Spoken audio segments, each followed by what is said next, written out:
Un boato, le fiamme, poi la nube, sempre più minacciosa e scura. Sono da poco passate le 10 del mattino a Porto Marghera, quando nell'impianto di produzione dell'acetone della Trevi Sigma si scatena l'inferno. A esplodere un serbatoio da oltre 1000 metri cubi di acque reflue. Ci sono dei feriti gravi, poi degli intossicati e il caos. I lavoratori cercano una via di fuga.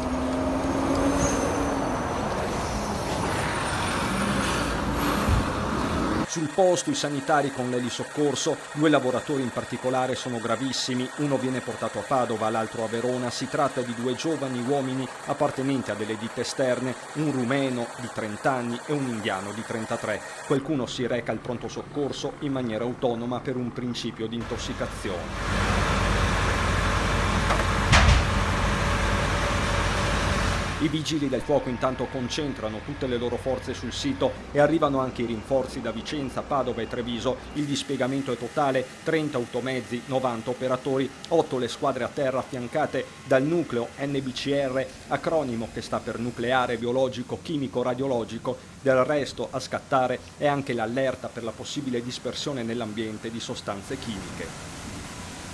L'azienda occupa un'area di 12.000 metri quadri a poca distanza dal punto in cui si incrociano via Fratelli Bandiera, la strada regionale 11 e via Malcontenta. Anche per questo tra la popolazione e gli automobilisti si scatena il panico. A Marghera scatta l'allarme rosso con il comune che invita i cittadini a chiudere le finestre e barricarsi in casa, non consumare prodotti dell'orto. La viabilità viene chiusa per un raggio di 1,5 chilometri, sospesa anche la circolazione ferroviaria. Ma l'allarme si sposta con l'aria e arriva anche nei vicini territori di Padova e Treviso. Dalle amministrazioni locali parte con urgenza lo stesso invito, quello di restare in casa.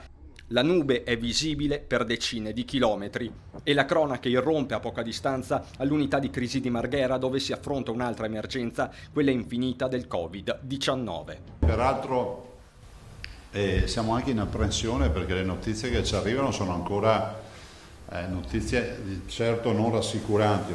E proprio alla regione tocca il monitoraggio dell'aria.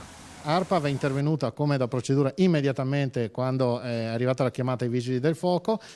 Stanno raccogliendo e hanno raccolto diversi campioni, sono stati già portati in laboratorio e verrà fatta un'analisi a 360 gradi. Le fiamme vengono spente a 00:15, ma resta il timore che si sviluppino nuovi focolai. Aiuta nelle operazioni di contenimento anche la pioggia.